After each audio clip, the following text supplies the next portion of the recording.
Hello, Saz, it's Mani, and today we're going to be covering the topic of making vows as an Israelite woman. So, the reason why I'm making this video today is because I've actually went through some, how would you call this, some difficulties coming into this knowledge of making vows, because I just started making vows without knowing the background of, what the consequences are if you don't keep them, and also how they are how they can be put in non-effect and how they can stay in effect, and all the other stuff. So yeah, the reason why I'm making this video is because I want to share this knowledge with sisters before they just start making vows without knowing the details into making vows and all that. So hopefully I can get this information out before somebody makes the same mistakes that I have done. I learned the hard way, but all praise to our Creator. He has me knowing this information now. So yeah, let's carry on and begin. So first thing is that you have to keep your vows that you make to our Creator, because our Creator, He keeps His promises, and what He says that He'll do, He does it. So He expects the same thing of us to do back to Him. I'm not talking about keeping promises to other men or nothing like that. I'm specifically talking about keeping your vows, your promises, your bonds, or anything like that to the Creator and Him only, because there are specific rules whenever it comes to keeping your word to the Creator. So let's begin. In Deuteronomy chapter 23, verse 21, it says, "When thou shalt vow a vow unto the Lord thy God, thou shalt not slack to pay it. For the Lord thy God will surely require it of thee, and it would be a sin in thee." And in Deuteronomy chapter 23, verse 23, it says, "That which is gone out of thy lips thou shalt keep and perform, even a freewill offering, according as thou hast vowed unto the Lord thy God, which thou hast promised with thy mouth." So as you can see here, whenever you say that you will do something to our Creator, whenever you say, "Okay, Creator, I will not do this anymore," or "I will start doing this," it's required of thee to keep that, to fulfill whatever you're saying that you will fulfill, or to follow through whatever you say that you're going to follow through with. It's expected of you to keep that. So be careful with what comes out of your mouth. Be careful what you say that you will do. Because if you're not 100% sure that you will do that thing, do not let it come out of your mouth. Do not promise that, because then it will be a sin in thee if you don't fulfill it. So be careful. Be very careful what you promise to the Creator. I'm not talking about men. Again, I'm saying this. I'm not talking about making promises to men. I'm talking about making promises to our Creator, because there are strict rules whenever it comes to making promises. So make sure to keep that in mind, because it's dangerous. It's dangerous making promises that you won't keep to our Creator. So be careful next time. If you have done that, or just if you haven't done that, just be careful to not do that in the future. So yeah. The next thing is, a woman's vows can be made void. They can be in none effect anymore. But in certain ways that can happen. Only in certain ways. So we're only going to be covering the women's part. The men's part is very, very short, though. It's just basically saying that whatever a man vows, as soon as he vows it, basically it's in effect. You can't take it back or anything like that. But it comes differently for women. For women, their husbands or their fathers or their husbands can say, "Actually, I don't want you doing whatever you said that you will promise." Okay, it's different for women, because it's up to their heads if they will be allowed to do whatever they promised that they would do. So yeah, we're going to start reading these scriptures, and then you'll probably understand more of that. So in Numbers chapter 30 through Verses 3 through 8, it says, "If a woman also vow a vow unto the Lord, and bind herself by a bond, being in her father's house in her youth, and her father hear her vow, and her bond wherewith she had bound her soul, and her father shall hold his peace at her, then all her vows shall stand, and every bond wherewith she had bound her soul shall stand. But if her father disallow her in the day that he heareth, not any of her vows, or of her bonds wherewith she bound her soul, shall stand, and the Lord shall forgive her, because her father disallowed her. And if she had at all an husband, when she vowed, or uttered out of her lips, wherewith she had bound her soul, and her husband heard it, and held his peace at her in the day that he heard it, then her vows shall stand, and her bonds wherewith she bound her soul shall stand. But if her husband disallowed her on the day that he heard it, then he shall make her vows which she vowed, and he shall make her vows which she vowed, and that which she uttered with her lips, wherewith she bound her soul, of none effect, and the Lord shall forgive her.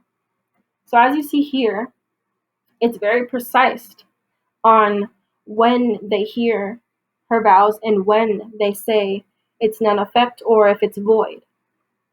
So it's basically saying on the day that they hear the vow, if they decide to make it of none effect anymore, say that she can't do it, then it's allowed. Being very, very specific with that. If it's in that day, as soon as he hears it, if he says, no, you're not going to do that, then she will be forgiven. It's very specific with that. So as we go on more verses, you might get an understanding of what happens if they try to disallow her to keep her vow if he first allowed her and then later on he doesn't. So let's carry on. In Numbers chapter 9 through 15, it says, "But every vow of a widow and of her that is divorced, wherewith they have bound their souls, shall stand against her."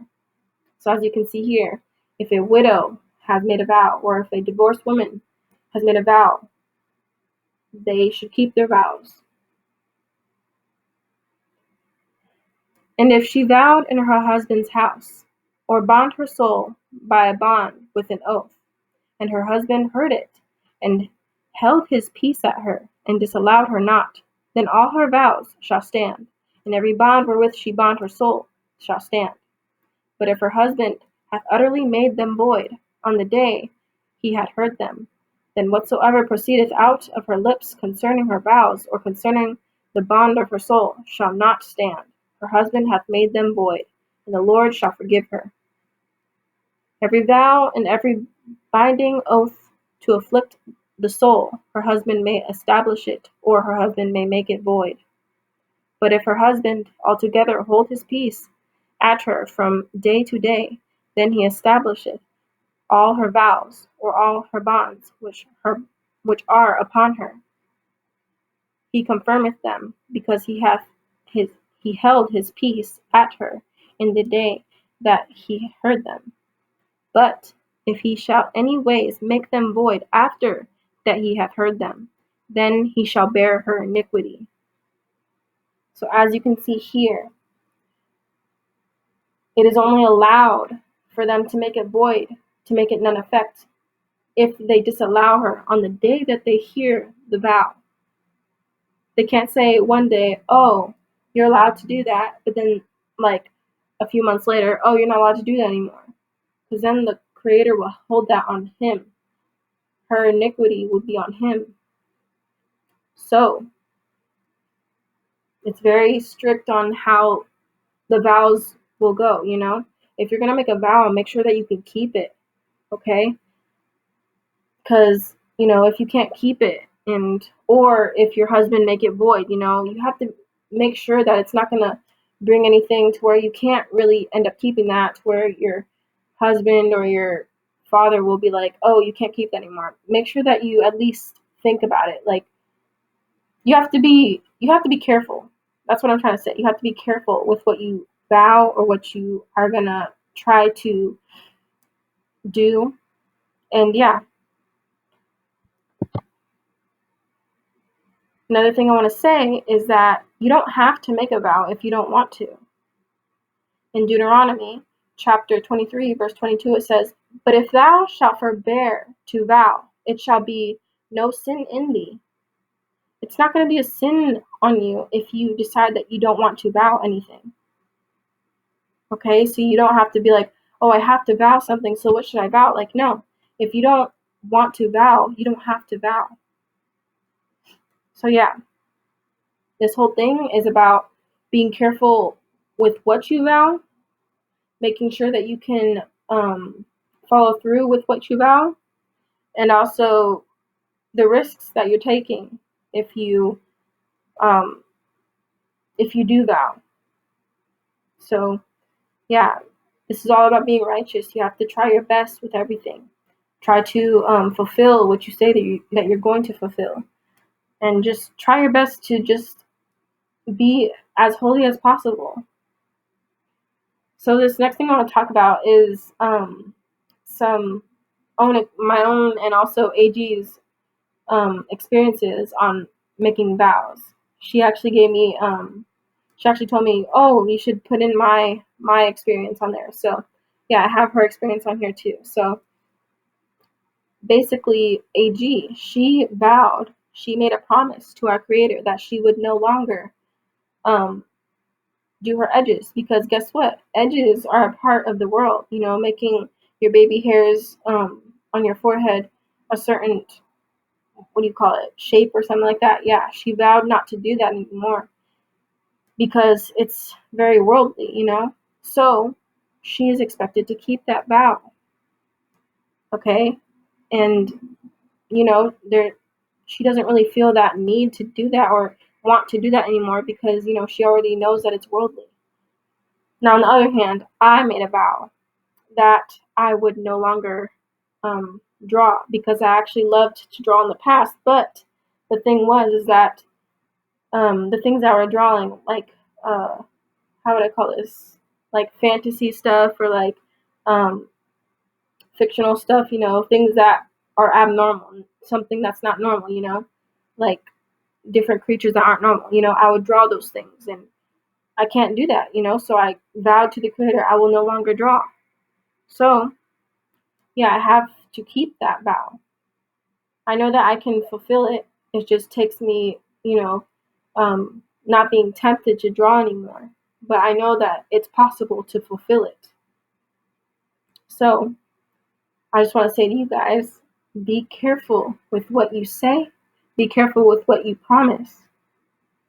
Okay? Because in the end, if you say something that you're not going to do, that will be a sin on thee. That will be taking a risk that you don't want to take, because that can be success or a non-success in making it. So yeah, that's my the conclusion of this whole video. And yeah, I just pray that all of you guys make the right choices, because I've had to go through some challenges to get to this point. But yeah, all praise to our creator that made heaven and earth alone. And please make the right decisions on what you're going to vow and everything like that, and be careful. Yeah, all praise and glory to our one and only creator, and much love.